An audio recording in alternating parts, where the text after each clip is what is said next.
ಎರಡು ಸೇತುವೆ ಪೈಕಿ ಒಂದು ಸೇತುವೆ ನೀರು ಪಾಲಾಗಿದೆ. ಹಳೆ ಸೇತುವೆ ಕುಸಿದ ಪರಿಣಾಮ ಹೊಸ ಸೇತುವೆ ಮೇಲೆ ಸಂಚಾರ ಎಂದಿನಂತೆ ಸಾಗಿದೆ. ದ್ವಿಚಕ್ರ ವಾಹನ, ಲಘು ವಾಹನಗಳ ಸಂಚಾರಕ್ಕೆ ಗ್ರೀನ್ ಸಿಗ್ನಲ್ ಸಿಕ್ಕಿದೆ. ಆದರೆ ಇದು ಸ್ಥಳೀಯರನ್ನ ಆತಂಕಕ್ಕೆ ತಳ್ಳಿದೆ. ಯಾಕೆ? ಆ ಕುರಿತು ಒಂದು ವರದಿ ಇಲ್ಲಿದೆ.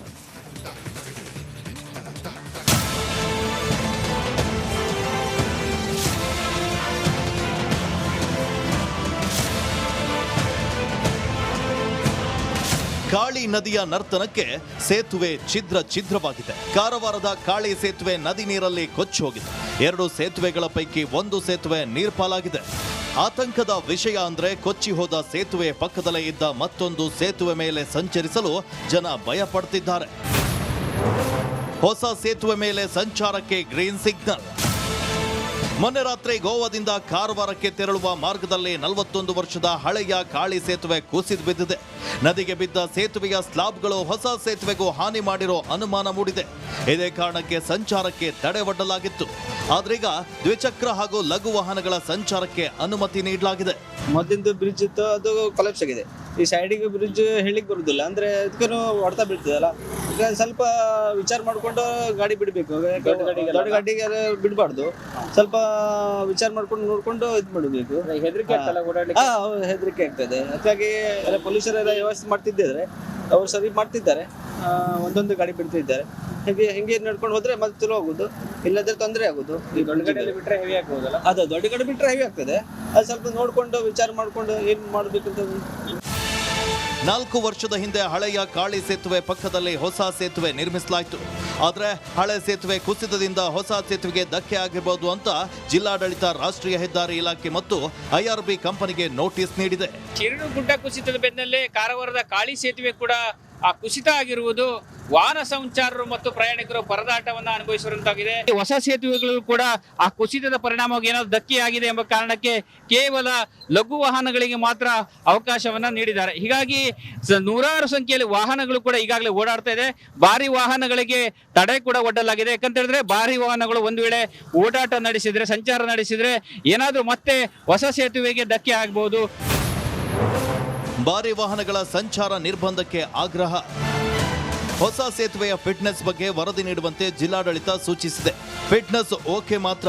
ಮೇಲಷ್ಟೇ ಹೊಸ ಸೇತುವೆ ಮೇಲೆ ಭಾರಿ ವಾಹನಗಳ ಸಂಚಾರಕ್ಕೆ ಅವಕಾಶ ನೀಡುವ ಸಾಧ್ಯತೆ ಇದೆ. ಆದರೆ ರಾಷ್ಟ್ರೀಯ ಹೆದ್ದಾರಿಯ ಒಂದೇ ಸೇತುವೆ ಮೇಲೆ ಭಾರಿ ವಾಹನಗಳ ಓಡಾಟಕ್ಕೆ ಅವಕಾಶ ನೀಡಬಾರದು ಅನ್ನೋದು ಸ್ಥಳೀಯ ವಾಹನ ಸವಾರರ ಆಗ್ರಹ. ಕಾಳಿ ಸೇತುವೆ ಕೊಲೆಪ್ಸ್ ಆಗಿದೆ. ಕೂಡಲೇ ಇದಕ್ಕೆ ಯಾವುದಾದರೂ ಕ್ರಮ ಕೈಗೊಳ್ಳಬೇಕು ಮತ್ತು ಹೆವಿ ವಾಹನಗಳನ್ನು ಓಡಾಡಲಿಕ್ಕೆ ತುಂಬ ನೀವು ಕಾಳಜಿ ತಗೊಳ್ಬೇಕು. ಯಾಕಂದರೆ ಆ ಕಡೆಯಿಂದ ವಾಹನಗಳು ಬರ್ತವೆ, ಎರಡೂ ಕಡೆಯಿಂದ ಬಂದರೆ ಅನಾಹುತ ಆಗುವ ಚಾನ್ಸ್ ಇದೆ. ಈ ಅನಾಹುತ ಆಗಲಿಕ್ಕೆ ನೀವು ಅವಕಾಶ ಮಾಡಿಕೊಡಬಾರದು.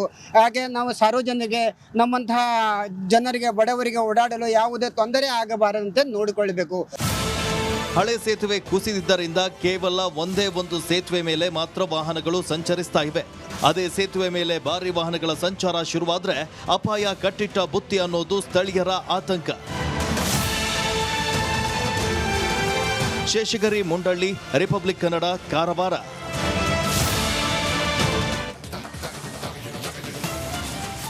ಕೊಡಗು ಜಿಲ್ಲೆಯ ಬೆಟ್ಟ ಪ್ರದೇಶದಲ್ಲಿ ಗುಡ್ಡ ಕುಸಿತವಾಗುವುದು ಸಾಮಾನ್ಯ. ಆದರೆ ಸಮತಟ್ಟಾದ ಆ ಗ್ರಾಮದಲ್ಲಿ ಕೆರೆಯ ನೀರಿನಿಂದ ಭೂಕುಸಿತವಾಗಿದೆ.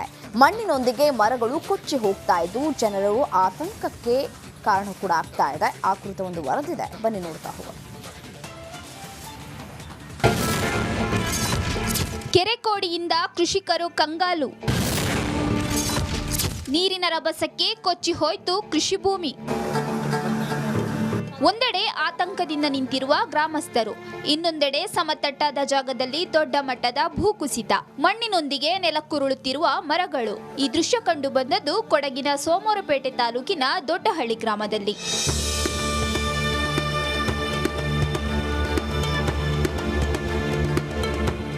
ಸೋಮವಾರಪೇಟೆಯ ದೊಡ್ಡಹಳ್ಳಿ ಗ್ರಾಮದ ಮೇಲ್ಭಾಗದಲ್ಲಿರುವ ಉಂಜಿನಹಳ್ಳಿ ಕೆರೆ ಕೋಡಿ ನೀರು ಇಂತಹ ಅವಾಂತರವನ್ನ ಸೃಷ್ಟಿಸಿದೆ. ಉಂಜಿನಹಳ್ಳಿ ಕೆರೆ ಕೋಡಿ ಬಿದ್ದು ಹರಿದ ನೀರು ಕೊಂಚ ದೂರ ಸಾಗಿ ಕೆಳಭಾಗದಲ್ಲಿರುವ ಕೆರೆ ಸೇರುತ್ತೆ.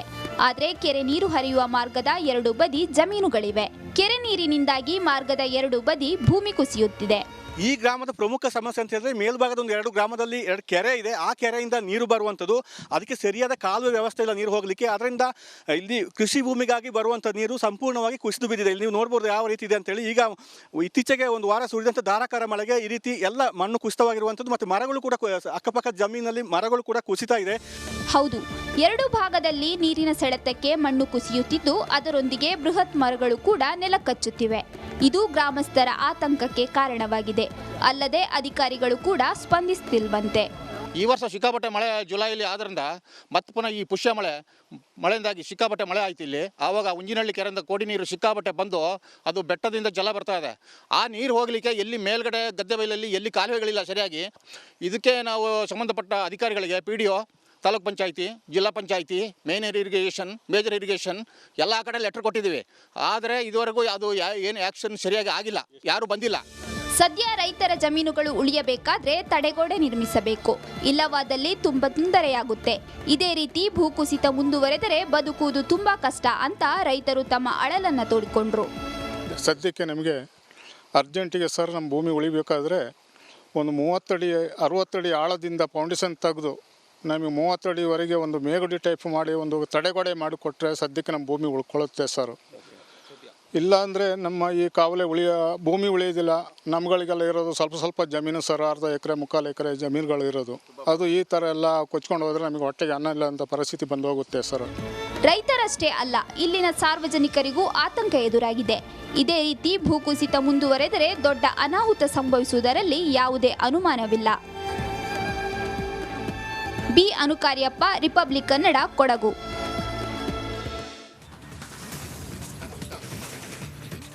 ಆತ ಖತರ್ನಾಕ್ ಕಳ್ಳ. ಆತನ ಮೇಲೆ ಒಂದಲ್ಲ ಎರಡಲ್ಲ ಬರೋಬ್ಬರಿ 32 ಕೇಸ್ಗಳಿವೆ.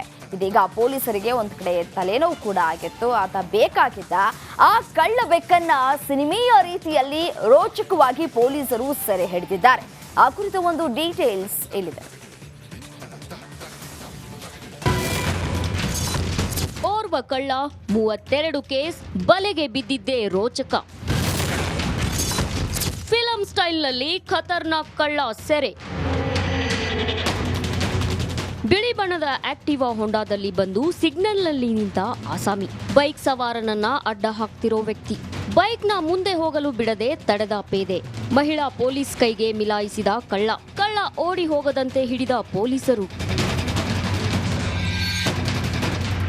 ಈ ಸಿಸಿಟಿವಿ ಕ್ಯಾಮೆರಾದ ದೃಶ್ಯವನ್ನ ಒಮ್ಮೆ ನೋಡಿ, ಎಂತವರಿಗೂ ಸಹ ಒಂದು ಕ್ಷಣ ಮೈ ಜುಮ್ಮನಿಸುತ್ತೆ. ಇದು ಬೆಂಗಳೂರಿನ ಸದಾಶಿವನಗರ ಪೊಲೀಸ್ ಠಾಣೆ ಬಳಿ ಸಿಗ್ನಲ್ ಬಳಿ ಬಿಳಿ ಬಣ್ಣದ ಆಕ್ಟಿವಾ ಹೊಂಡಾ ಬೈಕ್ ನಲ್ಲಿ ಒಬ್ಬ ಆಸಾಮಿ ಬಂದು ನಿಲ್ತಾನೆ. ಇದ್ದಕ್ಕಿದ್ದ ಹಾಗೆ ಆ ಬೈಕ್ ನಲ್ಲಿದ್ದವನನ್ನ ಏಕಾಏಕಿ ತನ್ನ ಪ್ರಾಣವನ್ನೇ ಪಣಕ್ಕಿಟ್ಟು ಸಿನಿಮಾ ರೀತಿಯಲ್ಲಿ ಖತರ್ನಾಕ್ ಕಳ್ಳನನ್ನ ಸೆರೆ ಹಿಡಿಯಲಾಗಿದೆ.